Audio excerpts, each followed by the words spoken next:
Oke, di video ini saya ingin memberikan tutorial cara menggunakan value sheet. Ya, value sheet ini adalah sebuah tools yang biasa saya gunakan untuk analisa saham. Yang biasanya saya menentukan apakah saham ini masih murah dan layak untuk dibeli, atau memang sudah mahal dan tidak layak untuk dibeli. Saya biasanya menggunakan tools ini. Tools ini sebenarnya hanya file Excel biasa ya, cuman di dalamnya sudah ada rumusnya yang sudah merumus semua. Jadi teman-teman tinggal input saja, hasilnya nanti akan keluar sendiri. Nah, template dari tools ini teman-teman bisa download secara gratis. Ya, secara gratis di link ini ya. Linknya ada di deskripsi ya. Jadi pastikan teman-teman jangan ketinggalan untuk mendownload tools ini secara gratis. Oke, sekarang kita akan sama-sama belajar cara menginput di sheet value sheet ini ya. Oke, jadi ini saya ambilkan contoh EKAD ya. EKAD atau saham Eka Dharma Internasional.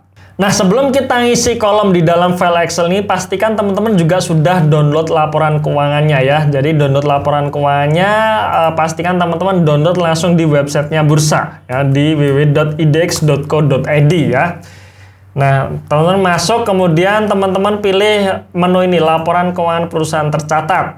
Nah, teman-teman bisa langsung tulis kode sahamnya Eka Dharma Internasional tahun 2021 periode triwulan 1. Klik cari.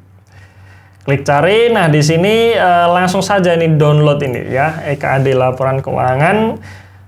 Dan wujudnya seperti ini ya, tampilannya seperti ini untuk laporan keuangan EKAD. Nah, kenapa harus di-download ya? Supaya ya teman-teman belajar juga membaca laporan keuangan. Karena yang namanya investor, namanya investasi jangka panjang, kalau Anda bicara mengenai investasi ya, bukan trading ya. Anda bicara mengenai investasi jangka panjang, maka faktor fundamental itu menjadi penting. Ya, beda kalau trading. Trading biasanya memang fokus di harga sahamnya saja. Tapi kalau kita bicara mengenai investasi jangka panjang, fundamental menjadi penting. Maka sangat disarankan Anda harus bisa membaca laporan keuangan. Oke, sekarang kita masuk ke sheet-nya ya. Nah, sheet ini sebenarnya membantu buat teman-teman yang sebenarnya juga belum begitu bisa membaca laporan keuangan. Karena dengan Anda menginput data laporan keuangan di file Excel ini, otomatis data-data tersebut akan langsung diolah ya, akan langsung diolah dengan sendirinya. Ada rumusnya yang sudah saya siapkan. Nah, untuk menginput di sheet ini teman-teman perlu juga pahami kolom-kolomnya ya, pahami kolom-kolomnya nih. Misalkan di sini aset. Berarti teman-teman tulis total aset dari EKAD di sini ya, total aset ya. Ini total aset dari EKAD ada 1,1 triliun sekian.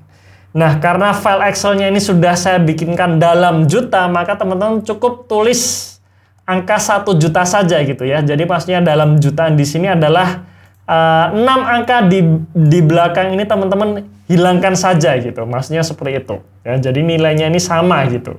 Nah, teman-teman perlu pahami juga karena di sini untuk laporan keuangan EKAD ini disajikan dalam rupiah penuh ya. Kadang ada yang memang sudah dalam bentuk juta, ada yang dalam bentuk ribuan ya. Kebetulan kalau EKAD ini rupiah penuh ya. Jadi, teman-teman perlu sesuaikan itu. Nah, di sini contohnya 1,1 triliun, teman-teman cukup tulis 1,1 juta saja di kolom ini ya. Nah, kita lanjutkan nih, kolom hutang bank dan obligasi. Maka kita lihat hanya hutang bank dan obligasinya saja di sisi liabilitas ya. Di sisi liabilitas, nah ini ada hutang bank jangka pendek, kemudian ada utang bank juga ya. Nah, jadi pos ini teman-teman tinggal jumlahkan saja nih, utang bank, dan utang bank ini ya. Nanti kalau misalkan ada obligasi ya teman-teman tambahkan. Jadi intinya adalah pos hutang bank dan obligasinya saja. Nah, di sini totalnya ada 32 miliar sekian ya. Kemudian saldo laba. Kalau saldo laba teman-teman masuk ke sisi ekuitas. Ya, masuk ke sisi ekuitas teman-teman pilih saldo laba ini. Ada pos saldo laba. Baik yang belum ditentukan maupun telah ditentukan, teman-teman jumlahkan ya, jumlahkan saja. Nah, jumlahkan, masukkan di kolom saldo laba ini. Kemudian kolom ekuitas. Nah, untuk ekuitas pastikan teman-teman hanya pilih pos ekuitas yang dapat diatribusikan ke pemilik entitas induk ya. Jadi bukan total ekuitas, tapi hanya yang dapat diatribusikan ke pemilik entitas induk ya. Berarti angkanya adalah ini, 956354. Ya ini ya 956354. Kemudian jumlah saham yang beredar, di mana bisa menemukan angka jumlah lembar saham yang beredar ada di sisi ekuitas juga, tapi di sini ya ada pos modal saham. Nah, biasanya pos modal saham akan sajikan di notes ini ya, nomor 20. Nah, nomor 20 carinya di mana teman-teman scroll ke bawah nih, scroll ke bawah sampai nomor 20 ya. Di sini kan masih nomor 1 ya, umum. Berarti scroll ke bawah sampai nomor 20. Nah, ini masih 17, 18, 19, dan 20 nih ya, modal saham. Nah, di sini kelihatan nih, siapa saja pemilik dari EKAD ini. Ternyata PT EKAD itu sendiri ya, itu memiliki 79% dan lain-lain atau publik itu 20%. Ya, jadi publik masyarakat seperti kita-kita yang memiliki saham EKAD, bagian dari sini ya, ada 141 juta lembar saham yang dimiliki oleh publik. Nah, di sini teman-teman yang dipilih ya, atau yang teman-teman lihat adalah angka totalnya ya, yang 100% ini. Angka totalnya 699 juta lembar saham. Maka teman-teman cukup tulis 699 saja ya, karena sekali lagi file Excel-nya ini sudah dalam bentuk jutaan ya. Jadi 699. Kok 699 bukan 698 ya, pembulatan ya. Jadi seperti waktu matematika SD dulu ya, dimana kalau di belakang itu angkanya di atas 5, maka dibulatkan ditambahkan 1 di depannya, kira-kira seperti itu ya. Jadi makanya kita tulis angka 699. Kemudian di mana angka pendapatan? Pendapatan maka kita balik lagi nih ke atas. Nah, kita masuk ke sisi laporan laba rugi ya. Laporan laba rugi ini biasanya di bawah ekuitas ya. Ini ya, laporan laba rugi. Nah, untuk pendapatan teman-teman tulis di penjualannya sini ya. Kadang namanya adalah penjualan, kadang namanya pendapatan. Jadi sama aja nih. Angkanya ini ya, 153954 ya, 153985 ya, 153984 ya, pembulatan ya. Nah, kemudian di mana kolom laba kotor? Laba kotor ada di laba brutonya ya, 58782. Nah, ini ya 58782. Kemudian untuk laba bersih, nah laba bersih ini teman-teman pastikan pilih laba bersih yang diatribusikan ke pemilik entitas induk ya. Jadi bukan laba tahun berjalan, ya bukan ini, tapi yang ini. Ya, laba yang diatribusikan ke pemilik entitas induk sekitar 30344. Ya, teman-teman tulis di sini 30344 ya. Ini adalah kita nulis di kolom kuartal satunya ya. Dan teman-teman perlu isi lengkap ya sejak tahun 2013 atau paling tidak tinggal kalau misalkan perusahaan baru IPO 2015 ya cukup sampai 2015 saja gitu ya. Jadi tergantung perusahaannya. Nah, kemudian belum berhenti sampai situ teman-teman sekalian ya. Teman-teman perlu proyeksikan kinerja perusahaan sampai akhir tahun 2021. Kenapa? Karena kita menghitung valuasi ini berdasarkan proyeksi. Proyeksi kinerja sampai akhir tahun ya. Nah, untuk di sisi neraca, ya neraca itu mana? Di sisi aset sampai ekuitas ya. Saya sarankan teman-teman tulis angka sama saja ya, sama dengan kuartal 1. Ini untuk memudahkan saja untuk menilai valuasi sekarang ya. Nah, teman-teman cukup tulis angka yang sama di sini, yang kolom warna hijau ini ya. Jadi teman-teman cukup tuliskan kolom angka warna hijau ini dengan persenan yang sama di sini ya, di kolom Y ini ya. Jadi ini adalah 4%, ini 79%, ini 5%, ini 4% ya. Nah, ini adalah angka yang dibandingkan dengan akhir tahun 2020 ya. Jadi kalau misalkan ini kita hilangkan, angka di sini, proyeksi di sini itu sama dengan kolom 2020 ini gitu ya.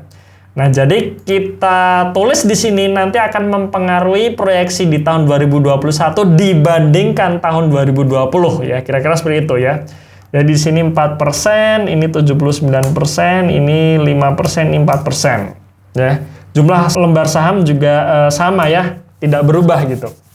Nah, kemudian khusus untuk pendapatan dan laba bersih baru kita naikkan gitu. Karena yang namanya pendapatan ya pastinya harusnya naik kan. Ini pendapatan sampai sampai Maret saja kan. Masa sampai akhir tahun, sampai Desember nanti nggak ada tambahan pendapatan kan kayaknya sih tidak mungkin gitu ya. Nah, makanya kita perlu naikkan. Nah, cara yang paling gampang adalah tinggal kita kalikan 4 saja gitu ya. Jadi kalau misalkan di kuartal 1 2021 pendapatannya 153 miliar, berarti kira-kira sampai akhir tahun kalau kita kalikan 4 berarti sekitar 600 miliar ya. 600 miliar ini kan berarti lebih kecil dibandingkan tahun 2020 kemarin, karena tahun 2020 kemarin 671 miliar, berarti bisa kita proyeksikan sampai akhir tahun pendapatannya menurun, bisa jadi ya. Misalkan kita tulis minus 10% misalkan ya. Nah, kira-kira seperti itu. Jadi bisa kita otak-atik ini minus 5% ya, atau mungkin tetap ya bisa ya, atau kita tulis ya konservatifnya minus 10% misalkan. Sama laba bruto juga seperti itu ya. Paling gampang kita kalikan 4 saja. Berarti 58 miliar dikalikan 4 berarti kurang lebih 230 miliar ya. Berarti kita bisa anggap naik 5% ya. 236 ini ya. Kemudian untuk laba bersihnya juga sama. 30 miliar berarti kalau kita kalikan 4 sekitar 120 miliar. Berarti kalau kita hitung di sini misalkan kita naikkan 25% baru 116 miliar. Berarti kita naikkan menjadi 35% 126 miliar seperti itu. Cuman kita lihat lagi nih angka 35% ini kenaikan itu masuk akal atau tidak. Nah, caranya gimana? Caranya dengan kita ngelihat historisnya nih. Nah, historis di tahun-tahun sebelumnya apakah naiknya bisa sampai 35%? Ternyata tahun 2020 naik 27%, 2019 hanya naik 2%, sebelumnya bahkan minus ya. Minus ini pernah naik 86% dan sebagainya. Berarti ya kalau 35% kok kayaknya terlalu optimis gitu ya. Berarti bisa kita naikkan saja contohnya 15% misalkan ya. 15% yang mungkin lebih masuk akal daripada naik 35%. Nah, sekarang masuk di kolom harga saham. Nah, di mana caranya saya dapat harga saham ini? Saya biasanya menggunakan aplikasi atau masuk ke website TradingView ya. Nah, ini tradingview.com. Oke ya. Nah, tradingview.com saya biasanya menggunakan ini ya, menggunakan website ini karena menurut saya ini bisa kita pakai untuk melihat chart ya, chart harga saham. Kita tinggal saja ketik nih EKAD gitu ya. Nah, ini sudah muncul Eka Dharma Internasional. Tinggal diklik saja, maka tampilannya nanti akan seperti ini. Dan ini juga websitenya gratis teman-teman sekalian ya. Nah, di sini kita pilih harian ya. Harga saham EKAD terakhir di tanggal 4 Juni kemarin itu ditutup di harga 1.335 di sini ya. Close-nya di 1.335. Berarti kita tinggal masukkan saja nih di sini 1.335. Nah, ini untuk tahun 2021 ya, karena kita akan menghitung valuasi sekarang. Nah, untuk tahun-tahun sebelumnya, ini saya ambilkan harga saham penutupan akhir tahun. Jadi tanggal per Desember akhir bulan ya, 31 Desember atau 30 Desember gitu. Nah, ini adalah harga saham akhir tahun, setiap akhir tahun. Jadi ini akhir tahun 2015, akhir tahun 2016, ya akhir tahun 2017, dan seterusnya. Ya, oke ya. Kemudian untuk total dividen yang dikeluarkan, karena per sekarang EKAD belum menentukan dividen yang akan dikeluarkan itu berapa, maka ya ancang-ancangnya kita anggap sama saja dengan tahun kemarin gitu ya. Kalau tahun kemarin 2020 sekitar 23 miliar, ya anggap saja ini sama, 20.000 gitu ya. Nah, angkanya dari mana? Dari sini ya. Kalau misalkan teman-teman melihat berapa total dividen yang dikeluarkan dari laporan keuangan, kemudian masuk di laporan arus kas ya. Laporan arus kas di sisi pendanaan. Ini biasanya di sini ada ya. Ada nih contohnya, mungkin tahun kemarin saya berikan contoh ya. Tahun kemarin EKAD tahun 2020 tahunan ya. Nah, di sini kita lihat nih, akan kelihatan ya. Ini yang tahun 2020 ya, laporan keuangan tahun 2020.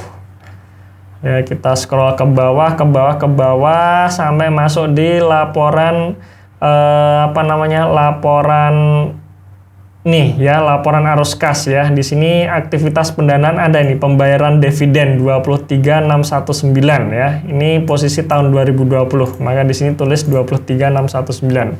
Karena untuk tahun 2021 belum keluar ya sudah kita anggap saja sama dengan tahun kemarin. Ya, oke ya. Kemudian untuk stock split. Stock split di sini kita tulis 1 karena saham EKAD tidak ada rencana untuk stock split. Kalau misalkan teman-teman menemukan saham yang tahun ini stock split, maka teman-teman tetap tulis 1 ya. Misalkan nih stock splitnya 1:4 ya, maka teman-teman di sini tetap tulis 1. Di tahun-tahun sebelumnya baru tulis angka 4 gitu ya.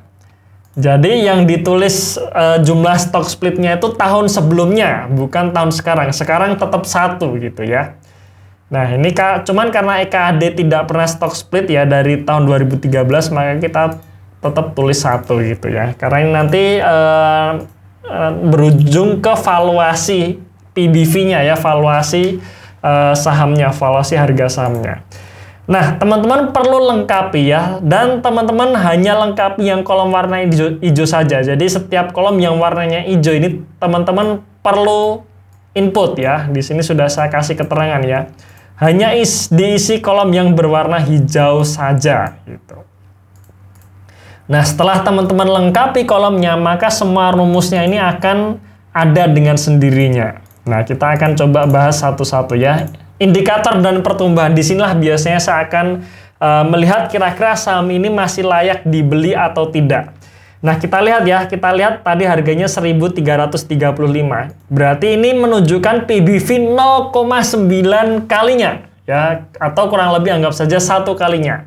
Dan menurut saya EKAD untuk PBV 1 kali dengan ROE yang sekitar 10%, ya menurut saya ini masih wajar gitu ya, masih wajar dan masih layak untuk kita beli. Nah sebenarnya kita bisa lihat juga nih historis tahun-tahun sebelumnya, ternyata memang di tahun-tahun sebelumnya ini PBV dari EKAD ya hanya sekitar 0,9, 0,8, 1 dan sebagainya. Jadi kalau kita beli sekarang ini masih belum terlalu mahal ya. Disinilah kemungkinan harga wajarnya di 1.300-an. Nah, di sini kita bisa otak-atik nih, kalau misalkan ternyata harga EKAD sekarang masih di 900 katakanlah ya. 900 berarti ini kelihatan nih, wah murah banget 0,6 gitu ya. Tapi karena harga sekarang di 1.335, maka ini menunjukkan PBV kurang lebih 0,9 sampai 1 kali. Ya, jadi ini masih wajar untuk kita beli ya. Kemudian kita lihat dividen yield-nya setiap tahun ya 2-3%, ini menurut saya masih bagus ya. Saham memberikan dividen yield yang segini itu memang rata-rata perusahaan bagus ya, dividen yield-nya kecil. ROE-nya perusahaan selalu membuka ROE yang bagus di kisaran 10%. Memang kalau kita lihat secara historis cenderung menurun, tapi paling tidak tetap bagus. Nah, biasanya ketika ROE-nya turun, valuasinya juga ikut turun. Nah, jadi di sini kita bisa lihat nih, kira-kira kinerja tahun ini seperti apa dan bisa kita proyeksikan apakah tahun ini akan naik atau tidak, itu dari sisi historisnya ini ya.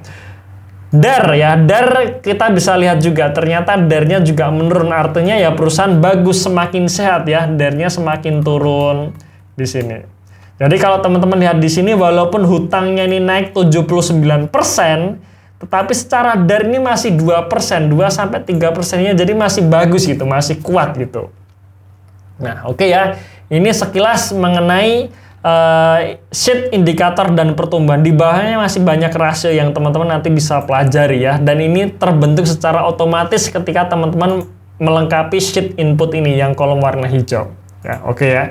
Nah, teman-teman juga bisa lihat historis kinerjanya dalam bentuk chart ya di sheet ini ya, di sheet historis kinerja ya. Teman-teman bisa lihat nih, asetnya selalu naik, hutangnya selalu turun, ekuitasnya selalu naik, pendapatannya juga naik. Nah, di sini kita lihat historisnya pendapatannya naik, tahun 2020 turun ya karena faktor pandemi. Nah, tahun 2021 karena kita tadi ngisi minus 10%, maka di sini historisnya juga turun ya.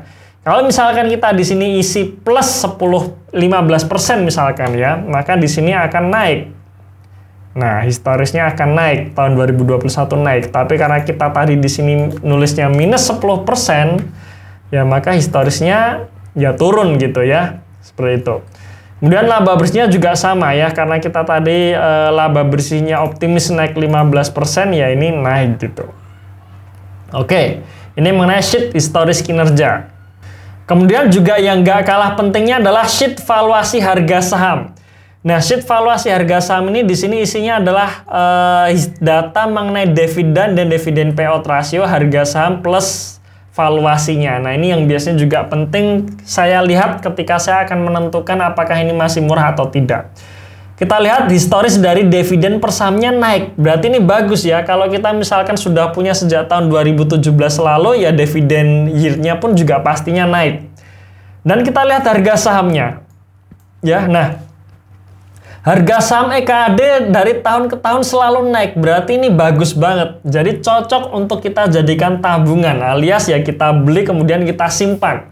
Jadi selama kinerjanya masih bagus, kemungkinan harga sahamnya masih akan naik terus. Dan teman-teman bisa lihat ya di sini, harga saham ini kalau misalkan kita punya EKAD sejak tahun 2015, kita hold sampai tahun 2020 ini, maka harga sahamnya sudah naik 300% gitu. Ya, 300%. Jadi ini saham yang bagus banget menurut saya. Dari 400 ke 800 naik 100% dalam waktu 3 tahun. Ya, ini bagus ya. Dari tahun 2016 misalkan kita beli baru tahun 2016 di harga 500-an menjadi 100% tahun 2019. Dari tahun 2017, 600 ke 1200 juga dalam waktu 3 tahun. Jadi kurang lebih kalau kita rata-ratakan, setiap 3 tahun sekali naik 100% saham EKAD. Jadi ini bagus buat tabungan gitu ya. Kemudian harga saham yang terus naik ternyata valuasinya juga masih murah, 0,0,0,0,0,0 gitu. Saya biasanya menentukan seperti ini. Kalau misalkan ekuitasnya selalu naik ya, balok warna biru ini adalah ekuitas, di sini sudah ada keterangannya ya, ekuitas, PBV dan ROE.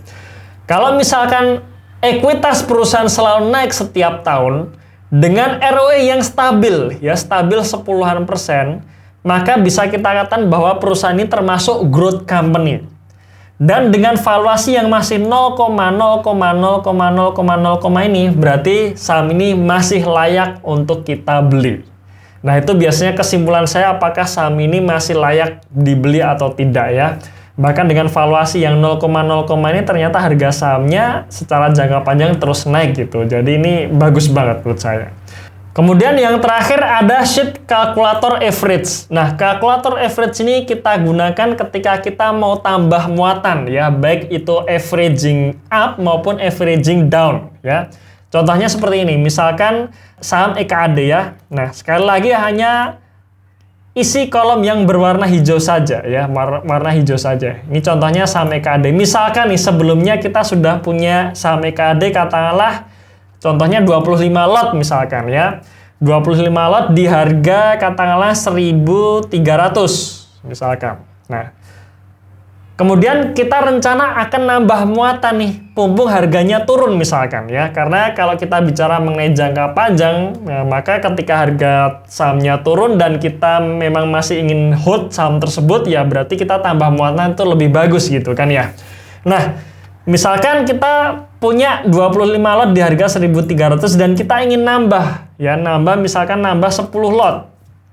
10 lot dan harga saham saat ini katakanlah di 1.000 katakanlah. Jadi harga sahamnya turun di 1.000. Maka sebelum kita beli lagi kita bisa hitung dulu. Kalau saya beli lagi 10 lot di harga 1.000, average cost-nya menjadi 1.214 ini ya.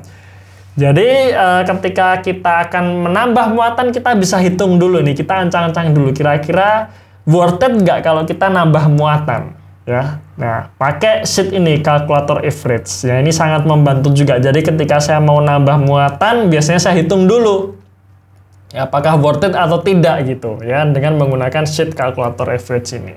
Oke teman-teman sekalian, itu sekilas mengenai tutorial cara menggunakan value sheet ya. Sekali lagi teman-teman bisa download template ini secara gratis, linknya ada di dalam deskripsi.